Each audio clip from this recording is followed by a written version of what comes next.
Welcome to another value-packed session from GSDC, the Global Skill Development Council.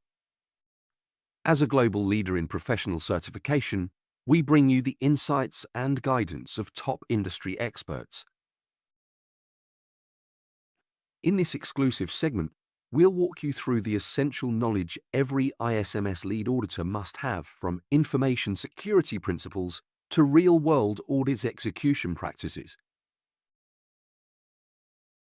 If you're looking to grow in cybersecurity governance and compliance, you're in the right place. Let's hear directly from our subject matter expert. Let's get started. ISMS Lead Auditor's knowledge. This is the basics that, or what an auditor should know and should be able to do. So the lead auditor must know and understand information security, including principles, fundamental concepts and standards, best practices and law regulations as well. So what does this mean? It means that to be an information security, you need to have a background on having a knowledge about the fundamental concepts, including principles, information security fundamentals, and as well standards. In this standard, you need to understand the requirements and controls. The controls are very, very important when implementing standard, especially for this, what I'm called today to talk in 27001. You need to know annex controls, which till now we are going to discuss later on that 114 controls there were in 2013, and now they are a little bit changed, they are a little bit updated, but we will talk about later. So in this beginning of the webinar, I will try to express or tell some of the ISMS conducting the audit, how to conduct the audit in ISMS Information Security Management System. And as well, I will take some examples during the way to show you or to tell you based on my experience in the government organizations, public and private sector as well. So during the audit as well, you need, before starting the audit, to understand and be able to participate in ISMS auditing related activities with different stakeholders. You need to know, understand, and be able to audit ISMS projects with some of them can be without any implementation nor understanding. This is where I'm going to focus later on when the organization or public or private sector doesn't have anything implemented, and you need to audit or to advise them how to do that, and you need to guide them during the way. So in the audit initiation,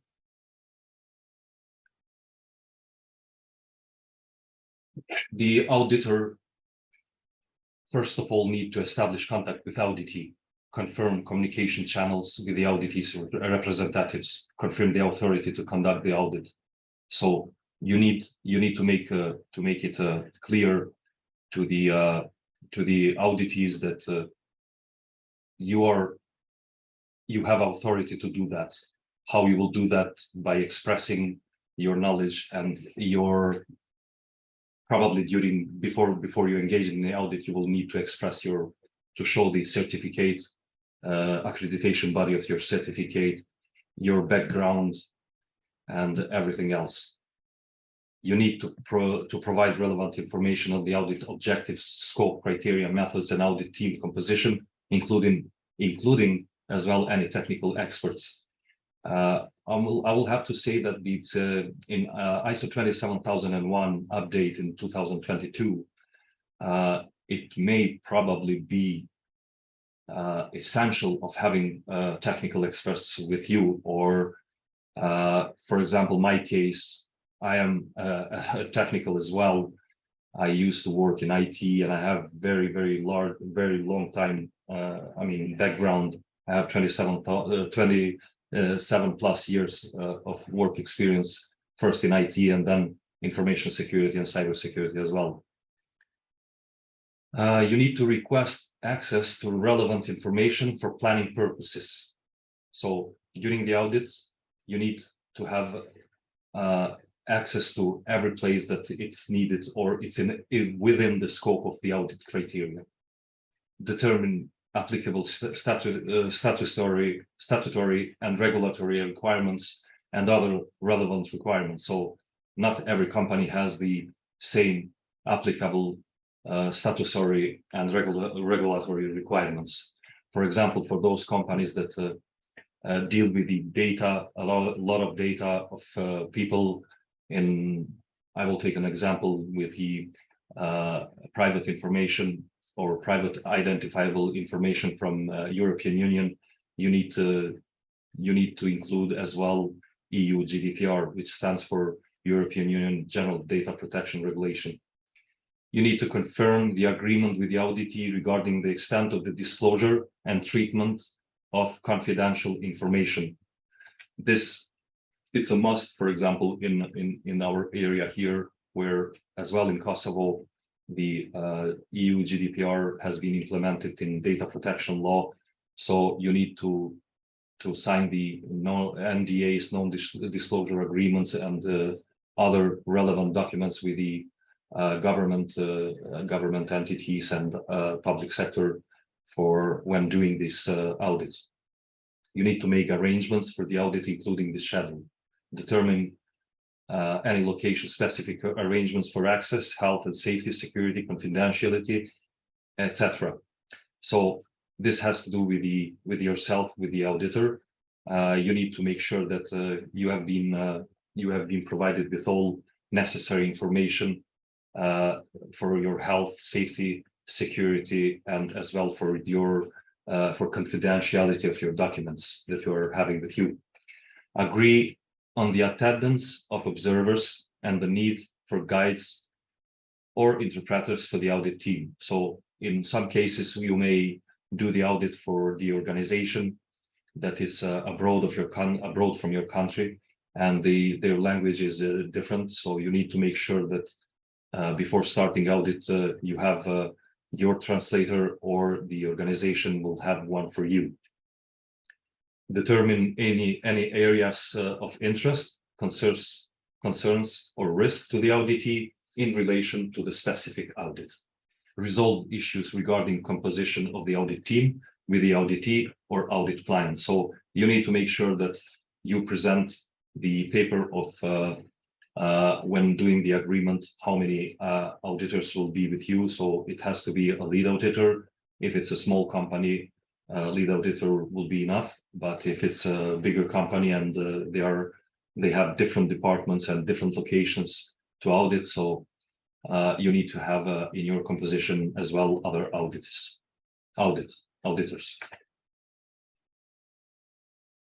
So I already said that you need to establish contact with the auditee. Depends whether the audit is to be conducted is internal or external. In some cases, you will be invited, as I've been invited in in some companies here in Kosovo to do the internal audit. They did the preparation. They have their auditors, ISO 27001 lead auditors and implementers, but as well they wanted, before going to look for certification or for external audit, they wanted to make sure that from the other perspective of the other auditor to have an internal audit as well. And for the external audit, it's as I said, you need to do these pre-contacts.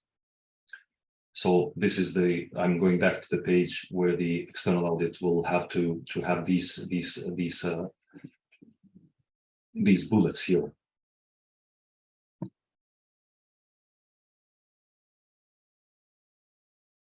So when the ISMS lead auditor is the internal auditor of the organization, the establishment contact it takes from of an audit announcement. So you just need to make sure that the head of the company or the top management will make sure, or they will request from the internal auditor to do the audit. So you need to make sure that that announcement doesn't go from you, but goes from the high management, top management, board of directors, or the decision makers in that company. So the audit will be much easier. This announcement can be communicated via an email or during a meeting with the key personnel and other interested parties. The ISMS Lead Auditor, as an external auditor, should establish contact with the auditee by sending an audit engagement letter. So during the audit initiation, you need to determine the feasibility of the audit. What should be considered when determining the feasibility of the audit? It's that you have sufficient and appropriate information for planning and conducting the audit, adequate cooperation from the auditee, adequate time and resources for conducting the audit. So resources include access to information and communication technology. Determine the feasibility of the audit. The purpose of determining the feasibility of the audit is to provide reasonable confidence that the ISMS audit objectives can be achieved. The feasibility study is based on the analysis of the current operations and strategic objectives of the auditee with respect to ISO 27001 requirements. The ISMS Lead Auditor should conduct a feasibility study to ensure that all business-related issues are identified and taken into consideration prior executing the audit. So now we go to the audit planning. For the audit planning, you need to perform the documentation review. Documentation review in audit is the process of inspecting and examining to determine the adequacy of the documentation. Documentation review is done for the purpose of gathering information to understand the audit's operation and preparing audit activities and applicable audit work documents, for example, on a process, functions, etc. Establishing overview of the extent of the documented information to determine possible conformity to audit criteria and detect possible areas of concern, such as deficiencies, conflicts, or omissions. So, performing the documentation review, documented information should include, but not be limited to, management system documents and records, previous audit reports. Documentation review, whereas the review should take into account the context of the auditee organization, the context of the auditee program. So in this part where the requirements are management system documents and records, previous audit reports, you may come to the situation when you are doing the as an external auditor, you do internal audit for the other organization or other company, you may not find like documents as are described in the terminology in the ISO 27001, like policies, procedures, forms, etc. You may find regulation, standard operating procedures. You may find a different naming of documents, so you need to take in consideration all these records they have. And in these companies or organization, usually I never found previous audit report that it has been done before. The outcomes of operating an information security management system consist of set of documents required by the ISO 27001 and deemed necessary by the organization auditee. The amount and complexity of documents depends on the organization size and operations. The first activity of the audit planning is to perform a general review of all documented information. When planning an ISMS audit, the standard mandates the adoption of risk-based approach based on the audit program and the documents provided by the auditee. A risk-based approach to planning refers to process that focus on analyzing and managing risk to establish an effective audit plan. The content of the ISMS audit plan is unique for each audit to be conducted. Audit plan can differ whether this is the initial audit or subsequent audit, or between internal and external audit, as I mentioned it a little bit earlier.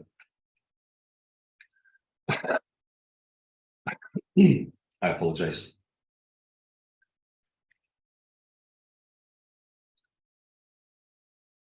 So an audit plan should include information that is sufficient and appropriate to conduct the ISMS audit activities.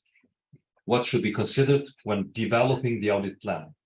It should be considered the composition of the audit team and its overall competence, the appropriate sampling techniques, opportunities to improve the effectiveness and efficiency of the audit activities, the risk to achieving the audit objectives created by ineffective audit planning, the risk to the auditee created by performing the audit. We need to take all these considerations during the development of the audit plan. So in this part, audit planning should address or reference the following: the audit objectives, the audit scope, including identification of the organization and its functions, as well as processes to be audited, the audit criteria and any reference documented information. So you may have a document where, for example, I did the audit not long time ago. It was last week in the United Nations here in a mission in Kosovo, where the organization, as the organization, they don't comply with any rules or regulation in the local country where they operate. So the United Nations has their own policies, their own rules and regulations. So they obey by these information. So you may find, for example, a document where the reference documentation or reference documentation is based on the United Nations documents, as an example for this part. So the location, physical and virtual, dates, expected times and duration of audit activities to be conducted, including meetings with the auditees, management. The need for the audit team to familiarize themselves with the auditees' facilities and process. So you need to familiarize yourself with the facilities, with the processes they have.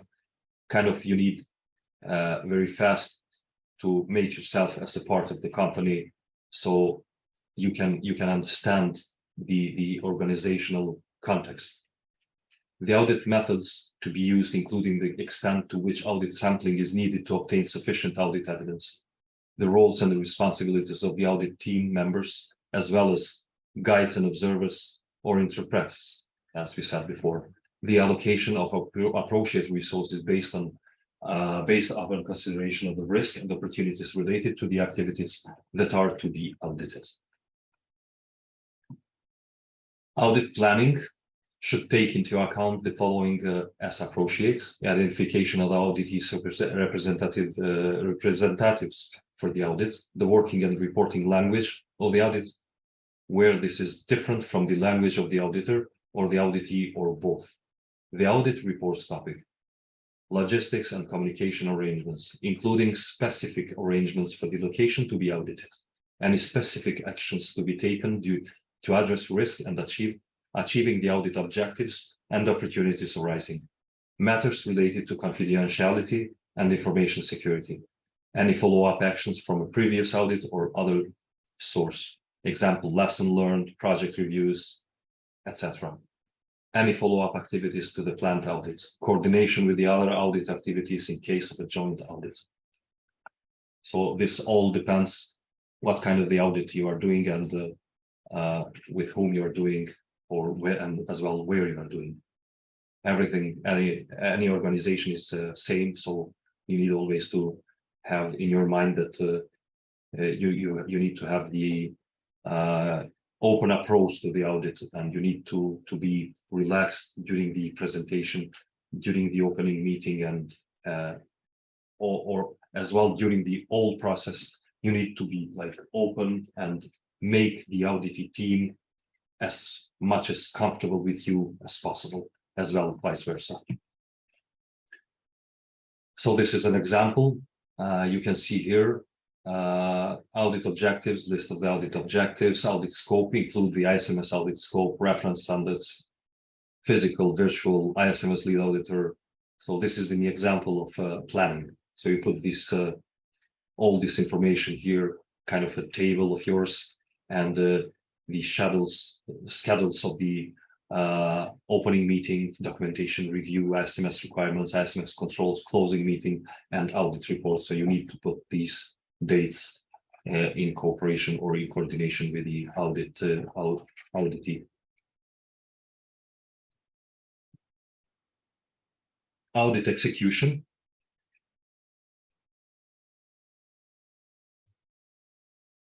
So the audit execution is a phase of the audit process that follows after audit planning. The audit execution phase covers meetings, opening and closing, documentation review, verification of collected information, generating findings, and preparing conclusions. Audit execution is carried out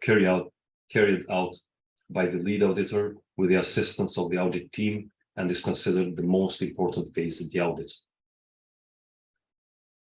So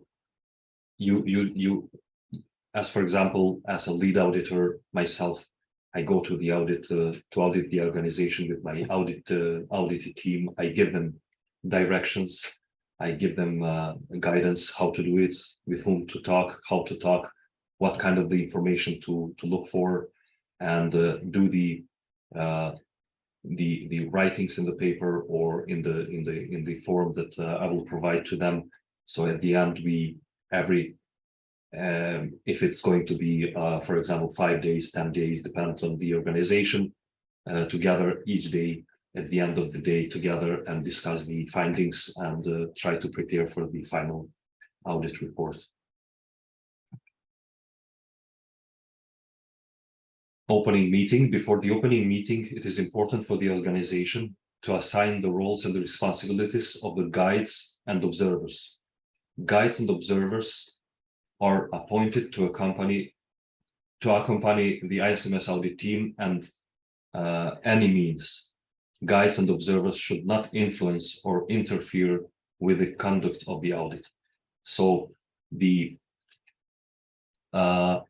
company that you are auditing, or the organization, public or private, doesn't matter.